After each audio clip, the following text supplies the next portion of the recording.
नमस्कार मित्रांनो, आर्य academy YouTube चॅनलवर सर्वांचं स्वागत आहे. मित्रांनो, आज व्हिडिओमध्ये आपण बीड पोलीस पाटील भरती 2026 पद मित्रांनो पोलीस पाटील प्रश्नपत्रिका संच क्रमांक 2 यामध्ये आपण सादर करणार आहोत, जे की तुम्हाला पुढील येणाऱ्या परीक्षेसाठी अत्यंत महत्त्वाचे प्रश्न ठरणार आहेत. तुम्ही जर चॅनल नवीन असेल तर चॅनल लाईक सबस्क्राईब करायचं आहे. चला तर मग व्हिडिओला स्टार्ट करूया.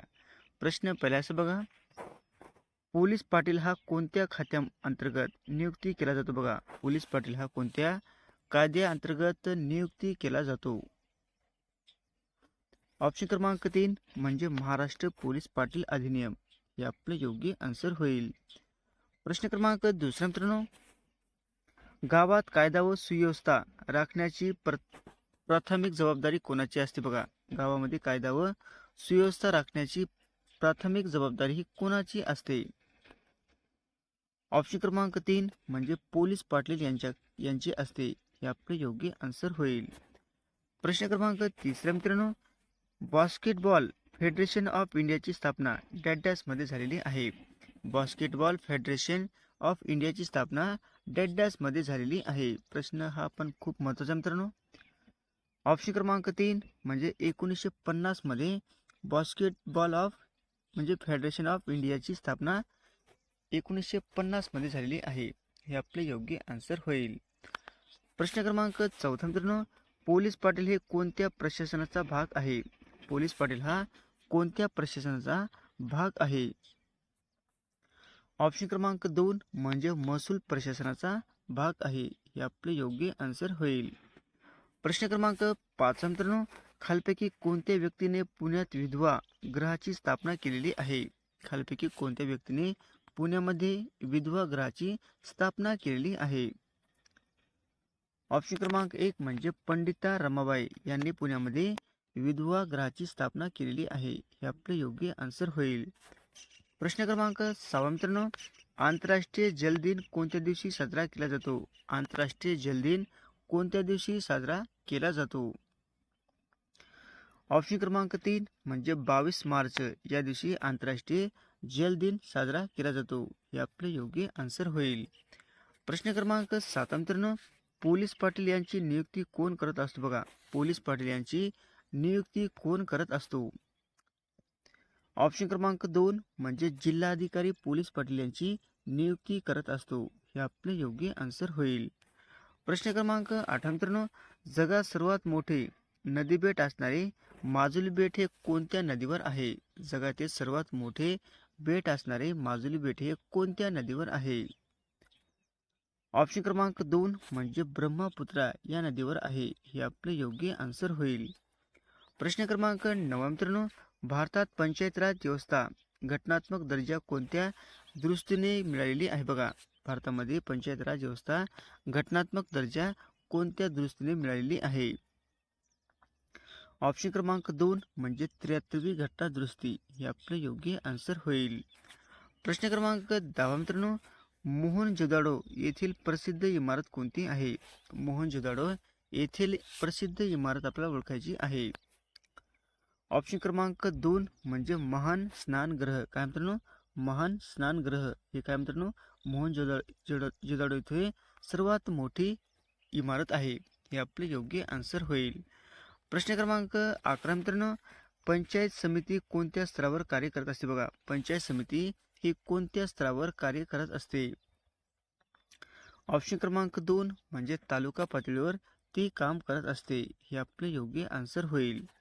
प्रश्न क्रमांक 12 मित्रांनो, ग्रामपंचायतीचा सचिव कोण असतो? बघा, ग्रामपंचायतीचा सचिव कोण असतो? ऑप्शन क्रमांक 2 म्हणजे ग्रामसेवक हा ग्रामपंचायतीचा सचिव असतो. हे आपले योग्य आन्सर होईल. प्रश्न क्रमांक 13 मित्रांनो, जैन धर्मांचे 24वे तीर्थकार कोण होते? बघा, जैन धर्मांचे 24वे तीर्थकार आपल्याला सांगायचे आहे. ऑप्शन क्रमांक 4 म्हणजे महावीर. हे आपले योग्य आन्सर होईल. प्रश्न क्रमांक 14 मित्रांनो, पंचायत राज व्यवस्थेचे जनक म्हणून कोणाला ओळखले जाते? पंचायत राज व्यवस्थेचे जनक म्हणून कोणाला ओळखले जाते? ऑप्शन क्रमांक 3 म्हणजे बलवंतराव मेहता यांना ओळखले जाते. हे आपले योग्य आन्सर होईल. प्रश्न क्रमांक 15 मित्रांनो, मौर्य साम्राज्याची स्थापना कोणी केलेली आहे? मौर्य साम्राज्याची स्थापना ही कोणी केलेली आहे? ऑप्शन क्रमांक 3 म्हणजे चंद्रगुप्त मौर्य यांनी मौर्य साम्राज्याची स्थापना केलेली आहे. हे आपले योग्य आन्सर होईल. प्रश्न क्रमांक 16 मित्रांनो, खालपैकी कोणता अधिकार पोलीस पाटलांचा आहे? खालपैकी कोणता अधिकार हा पोलीस पाटलांना आहे? ऑप्शन क्रमांक 3 म्हणजे गुन्ह्याची माहिती देणे व सहकारी कार्य करणे. हा काय मित्रांनो पोलीस पाटलाचा अधिकार आहे. हे आपले योग्य आन्सर होईल. प्रश्न क्रमांक 17 मित्रांनो, तो शाळेत जातो या वाक्यात तो कोणता शब्द प्रकार आहे? बघा, तो शाळेत जातो या वाक्यामध्ये तो हा कोणता शब्द प्रकार आहे? ऑप्शन क्रमांक 3 म्हणजे विशेषण आहे. हे आपले योग्य आन्सर होईल. प्रश्न क्रमांक 17 मित्रांनो, सॉरी मित्रांनो, आपल्या इथे चुकलेलं आहे. ऑप्शन क्रमांक 2 म्हणजे सर्वनाम आहे. काय मित्रांनो, विशेषण नाही, तर ऑप्शन क्रमांक 2 म्हणजे सर्वनाम आहे. हे आपले योग्य आन्सर होईल. प्रश्न क्रमांक 18 मित्रांनो, सुंदर हा शब्द कोणत्या प्रकारात येतो? बघा, सुंदर हा शब्द कोणत्या प्रकारामध्ये येत असतो? ऑप्शन क्रमांक 3 म्हणजे विशेषण. काय मित्रांनो, सुंदर म्हणजे विशेषण हा शब्द आहे. हे आपले योग्य आन्सर होईल. प्रश्न क्रमांक 19 मित्रांनो, तापी नदी कोणत्या दिशेने वाहते? बघा, तापी नदी ही कोणत्या दिशेने वाहत असते? ऑप्शन क्रमांक 1 म्हणजे पूर्वेकडून पश्चिमेकडे वाहणारी नदी म्हणजे तापी नदी आहे. हे आपले योग्य आन्सर होईल. प्रश्न क्रमांक 20 मित्रांनो, महाराष्ट्रातील सर्वात मोठे नैसर्गिक बंदर कोणते आहे? बघा, महाराष्ट्रातील सर्वात मोठे नैसर्गिक बंदर आपल्याला सांगायचे आहे. ऑप्शन क्रमांक 1 म्हणजे मुंबई. मुंबई काय मित्रांनो महाराष्ट्रातील सर्वात मोठे नैसर्गिक बंदर आहे. हे आपले योग्य आन्सर होईल. प्रश्न क्रमांक 21 मित्रांनो, भारतीय अर्थव्यवस्था कोणत्या प्रकारची आहे? भारतीय अर्थव्यवस्था ही कोणत्या प्रकारची आहे? ऑप्शन क्रमांक 3 म्हणजे मिश्र प्रकारची आहे. हे आपले योग्य आन्सर होईल. प्रश्न क्रमांक 22 मित्रांनो, भारताचा राष्ट्रध्वज कोणत्या रंगाचा आहे? बघा, भारताचा राष्ट्रध्वज हा कोणत्या रंगाचा आहे? ऑप्शन क्रमांक 1 म्हणजे केसरी, पांढरा आणि हिरवा. काय मित्रांनो, केसरी, पांढरा आणि हिरवा या प्रकारचा आपला राष्ट्रध्वज आहे. हे आपले योग्य आन्सर होईल. प्रश्न क्रमांक 23 मित्रांनो, महाराष्ट्रातील पहिली कादंबरी कोणी म्हणजे महाराष्ट्राची पहिली कादंबरी ही कोणी लिहिलेली आहे असा प्रश्न आहे मित्रांनो. ऑप्शन क्रमांक म्हणजे कोणती आहे? ऑप्शन क्रमांक 1 म्हणजे यमुना पर्यटन. काय मित्रांनो, सॉरी, मराठीतील पहिली कादंबरी कोणती आहे मित्रांनो? यमुना पर्यटन. इथं आपलं वाचण्यामध्ये मिस्टेक झाली आहे, तर कोणती आहे मित्रांनो? यमुना पर्यटन. हे आपले योग्य आन्सर होईल. प्रश्न क्रमांक 24 मित्रांनो, यमुना पर्यटन कादंबरीचे लेखक कोण आहेत? बघा, यमुना पर्यटन कादंबरीचे लेखक आपल्याला सांगायचे आहे. ऑप्शन क्रमांक 2 म्हणजे बाबा पदमनजी. हे काय मित्रांनो, यमुना पर्यटन या कादंबरीचे ते लेखक आहेत. कोण आहेत? बाबा पदमनजी. हे आपले योग्य आन्सर होईल. प्रश्न क्रमांक 25 मित्रांनो, भारतात पंचवार्षिक योजना कधी सुरू झालेली आहे? भारतामध्ये पंचवार्षिक योजना ही कधी सुरू झालेली आहे? ऑप्शन क्रमांक 3 म्हणजे 1951 ला भारतामध्ये पंचवार्षिक योजना ही सुरू झालेली आहे. हे आपले योग्य आन्सर होईल. प्रश्न क्रमांक 26 मित्रांनो, रिझर्व्ह बँक ऑफ इंडियाची स्थापना कधी झालेली आहे?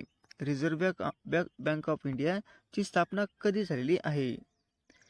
ऑप्शन क्रमांक 1 म्हणजे 1935 साली रिझर्व्ह बँक ऑफ इंडियाची स्थापना झालेली आहे. हे आपले योग्य आन्सर होईल. प्रश्न क्रमांक 27 मित्रांनो, पुस्तक या शब्दाचा समानार्थी शब्द कोणता आहे? पुस्तक या शब्दाचा समानार्थी शब्द आपल्याला सांगायचा आहे. ऑप्शन क्रमांक 2 म्हणजे ग्रंथ. ग्रंथ काय मित्रांनो, पुस्तक या शब्दाचा समानार्थी शब्द आहे. हे आपले योग्य आन्सर होईल. प्रश्न क्रमांक 28 मित्रांनो, कोकण विभागामध्ये कोणती माती आढळते? बघा, कोकण विभागामध्ये कोणती माती आढळत असते? ऑप्शन क्रमांक 3 म्हणजे जांभी माती ही कोकण विभागामध्ये आढळणारी आहे. हे आपले योग्य आन्सर होईल. प्रश्न क्रमांक 39 मित्रांनो, सह्याद्री पर्वतरांगेला आणखी काय म्हणतात? बघा, सह्याद्री पर्वतरांगेला आणखी कोणत्या नावाने ओळखले जाते? ऑप्शन क्रमांक 3 म्हणजे पश्चिम घाट या नावाने पण ओळखले जाते. हे आपले योग्य आन्सर होईल.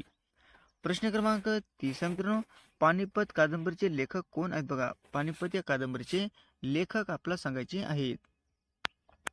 ऑप्शन क्रमांक 2 म्हणजे विश्वास पाटील. हे काय मित्रांनो, पानिपत या कादंबरीचे ते लेखक आहेत. कोण आहेत? विश्वास पाटील. हे आपले योग्य आन्सर होईल. असे होते मित्र आपले 30 प्रश्न अत्यंत महत्त्वाचे वारंवार परीक्षेला विचारले जाणारे. तुम्हाला जर व्हिडिओ आवडल्यास लाईक आणि चॅनलला सबस्क्राईब करायचं आहे. भेटूत पुढच्या व्हिडिओमध्ये. धन्यवाद.